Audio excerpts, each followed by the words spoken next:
वह एक गुड़िया थी, माटी की नहीं, जीती जागती।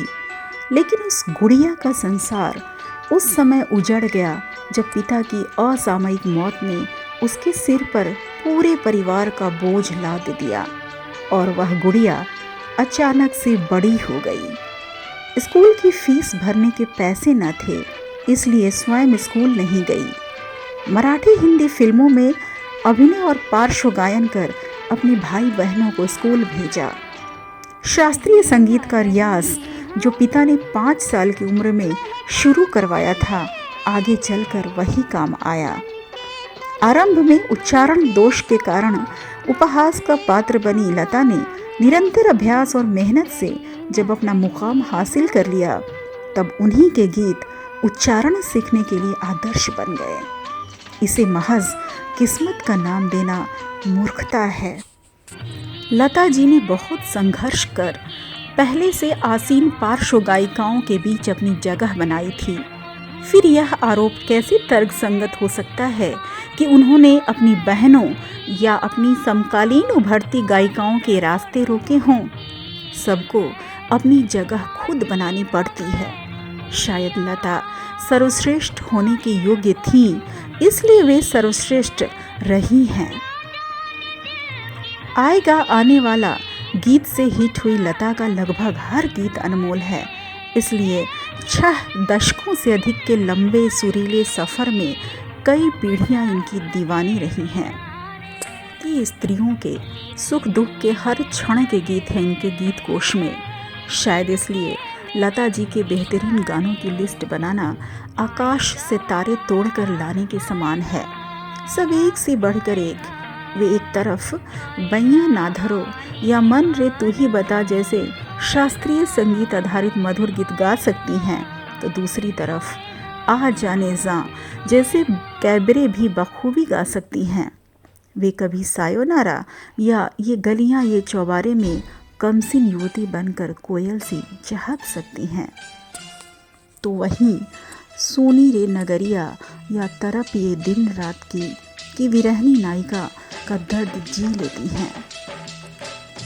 सांवरे रंग राजी या तुम आशा विश्वास हमारे जैसे भजन से वे आध्यात्मिक भावभूमि को सबके लिए सहज बना देती हैं। तो उनकी सजदा अथवा फिल्मी गज़लें गज़ल के शौकीनों के दर्दे दिल को अजीब सा सुकून देती हैं। बड़ा नटखट है रे कृष्ण कन्हैया हो या रंग दे बसंती का छुपा छुपी बहुत हुई, हर माँ के हृदय को नम करने की अद्भुत क्षमता रखता है। ऐसे ही चंदा रे मेरे भैया से कहना हर भाई बहन की संवेदना के तार को झकझोर देता है। सच ही तो कहा था मुकेश साहब ने कि माँ का गाना हो तो बेटे को रुला देती हैं, बहन का गाना हो तो भाई को रुला देती हैं।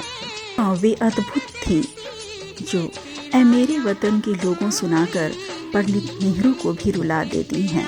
पर वे सिर्फ रुलाती नहीं हैं, प्रेम की मीठी चाशनी में हर हृदय को सराबोर करती हैं, सपने दिखलाती हुई गुदगुदाती हुई। वे और भी कई मायनों में अद्भुत थी। वे लंदन के प्रसिद्ध रॉयल अल्बर्ट हॉल में प्रोग्राम प्रस्तुत करने वाली पहली भारतीय गायिका बनी। तो उसी साल सबसे अधिक गीत गाने का गिनीज विश्व रिकॉर्ड भी बनाया। वे भारत रत्न और दादा साहब फाल्के पुरस्कार से सम्मानित स्वर कोकिला हैं।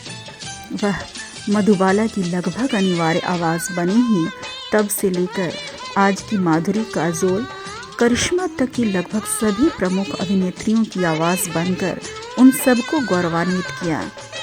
वे भाग्यश्री की खनकती आवाज़ बन सकती हैं तो पेज 3 की कोंकणा की दुनियादारी का एहसास भी, यानी कितनी अजीब रिश्ते हैं यहाँ के। लता मंगेशकर यानी लता दीदी को जितने पुरस्कार मिले हैं शायद किसी अन्य गायिका को नसीब ना हो, परंतु उन्हें जो सबसे बड़ा सम्मान मिला वो उनके फैंस का है, खासकर हम भारतीय महिलाओं का, जो उनके गीतों से अक्सर जीने का संबल प्राप्त करती हैं, यह सोचकर कि कहीं तो मिलेगी बहारों की मंजिल। देवी सरस्वती के विसर्जन के दिन सरस्वती पुत्री का निधन महज संयोग नहीं हो सकता है। मर कर भी उनकी आवाज़ अमर है। वे हमारी रूह को भिगोती रहेंगी अपनी अलौकिक स्वर लहरियों से। हाँ लता जी, आपकी आवाज़ ही पहचान है। आपको सलाम, आपकी कभी न मिटने वाली आवाज़ को सलाम।